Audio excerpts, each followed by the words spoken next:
ফরেক্স বাংলা পক্ষ থেকে সবাইকে জানাই আন্তরিক শুভেচ্ছা এবং স্বাগতম। তো আজকে এমন একটি গুরুত্বপূর্ণ টপিক, ইমোশন কন্ট্রোল করার উপায়। আপনি যত প্রফিটই করেন না কেন, আপনার ইমোশন কন্ট্রোল করতে না পারলে আপনার ব্যালেন্স কোনো না কোনো সময় গিয়ে জিরো হবেই। তো আজকের এরকম গুরুত্বপূর্ণ একটি টপিক, আপনি কি ফরেক্স ট্রেডিং এর ইমোশনের কারণে বারবার লস করছেন, ভয়, লোভ, হতাশা আপনার ট্রেডিং এ বাধা দিচ্ছে। আজ আমি শেয়ার করব কিভাবে ইমোশন কন্ট্রোল করে প্রফিটেবল ট্রেডার হওয়া যায়। ভিডিওটি সম্পূর্ণ শেষ পর্যন্ত দেখবেন এবং বোঝার চেষ্টা করবেন, আর মনোযোগ না দিলে এই ইমোশন কন্ট্রোলটা বুঝতে পারবেন না। ইমোশন কন্ট্রোল কেন জরুরি? ফরেক্স ট্রেডিং মানে শুধু স্ট্র্যাটেজি জানা নয়, এটা মানসিক শক্তির বিশাল বড় একটা খেলা। আপনার মানসিকতা যদি ঠিক না থাকে, এখানে কখনোই আপনি প্রফিট করতে পারবেন না। ইমোশনের কারণে আপনি অহেতুক রিস্ক নেবেন, সময় মতো ট্রেড ক্লোজ করবেন না, অথবা অযথা বেশি ট্রেড করবেন। তাই ইমোশন কন্ট্রোল করাটা একদম বাধ্যতামূলক। এটা অনেক কঠিন কাজ, কিন্তু তারপরেও ইমোশনটাকে আপনার কন্ট্রোল করতেই হবে, যেভাবেই হোক। তো দেখি কিভাবে আমরা ইমোশনটাকে কন্ট্রোল করব, সেটার একটা প্ল্যানিং দেখি। প্রথমত ট্রেডিং প্ল্যান তৈরি করুন। আপনার যে একটা ট্রেডিং প্ল্যান, এই প্ল্যানটা আপনি তৈরি করুন। একটি সুনির্দিষ্ট ট্রেডিং প্ল্যান তৈরি করুন এবং সেটা মেনে চলুন। যেমন কত লটে আপনি ট্রেড করবেন, এটা মার্কিং করে নিন। কত রিস্ক রিওয়ার্ড রেশিও ফলো করবেন, এটাকেও আপনি মার্কিং করে নিন। এটাকেও আপনি প্ল্যানিং এর মধ্যে রাখুন। প্ল্যান থাকলে আপনার সিদ্ধান্তগুলো ইমোশনের মধ্যে থেকে না, এটা একটা লজিক থেকে চলে আসবে। যেমন ধরুন, আপনি যদি আপনার অ্যাকাউন্টে যদি $10,000 যদি থাকে, আপনার লট সাইজ হবে ধরুন আপনার 1.0 অথবা 1 লট। এটা আপনি যেভাবে আপনি প্ল্যানিংটা সাজান না কেন, সেভাবে আপনাকে প্ল্যানিংটা সাজাতে হবে। এই প্ল্যানিংয়ের বাইরে কখনোই কোনো ট্রেড ওপেন করা যাবে না, তাহলে আপনি ইমোশনটাকে কন্ট্রোল করতে পারবেন। এরপর রিস্ক ম্যানেজমেন্ট অনুসরণ করা। প্রতি ট্রেডে এমন পরিমাণ রিস্ক নিন যেটা হারালেও আপনি সম্পূর্ণই চাপ মুক্ত থাকবেন। সাধারণ নিয়ম, আপনার অ্যাকাউন্টে যে পরিমাণ ব্যালেন্সই থাকুক না কেন, 1 থেকে 2% বেশি কখনোই রিস্ক নেবেন না।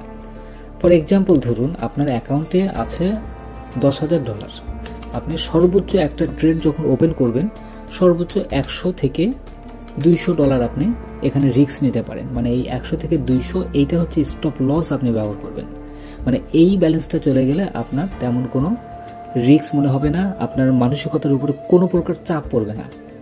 এই বিষয়ের দিকে আপনার খেয়াল রাখতে হবে। পরপর 3টা যদি লস করে ফেলেন, টানা লস করলে মনের মধ্যে হতাশা চলে আসে, আর তখনই আমরা ইমোশনাল হয়ে ভুল একটা সিদ্ধান্ত নিয়ে ফেলি। টানা 3টি লস হলে ট্রেড থেকে বিরতি নিন, কিছুক্ষণ অপেক্ষা করুন, বাইরে থেকে ঘুরে আসুন, ফ্রেশ হয়ে মার্কেট দেখুন, পর্যবেক্ষণ করুন, বিভিন্ন অ্যানালাইসিস করুন, তারপর প্ল্যান অনুযায়ী ট্রেড ওপেন করুন। প্ল্যানের বাইরে কখনোই কোনো ট্রেড ওপেন করবেন না, আর অতিরিক্ত ট্রেড করবেন না। ওভার ট্রেডিং এটা বিশাল বড় একটা ক্ষতির কারণ।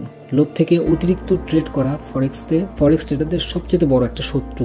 এই অতিরিক্ত ট্রেড করা এটা সম্পূর্ণ কিন্তু লোভের উপর ভিত্তি করে হয়। ট্রেড করার আগে নিজেকে জিজ্ঞেস করুন, আপনি বারবার নিজেকে প্রশ্ন করুন একটা ট্রেড ওপেন করার আগে, যে এই ট্রেড কি আপনার প্ল্যান অনুযায়ী হচ্ছে? যদি না হয়, তবে ওই ট্রেডটা আপনি করবেন না। যে আপনি যে নোটটা করে রেখেছেন, যে প্ল্যান অনুযায়ী ট্রেডিং করবেন, সেই প্ল্যানের মধ্যে যদি ট্রেড ওপেন করা যায়, তাহলে ট্রেড ওপেন করবেন। এছাড়া ট্রেড ওপেন করার কোনো দরকার নেই। আপনার প্রতিটি ট্রেড লিপিবদ্ধ করুন, মানে প্রত্যেকটি ট্রেড নোট করুন। কিভাবে ট্রেড ওপেন করলেন, কেন লাভ বা লস হলো, এটা আপনি বুঝতে পারবেন ইমোশন কোথায় প্রভাব ফেলেছে এবং সেটা কিভাবে এড়ানো যায়।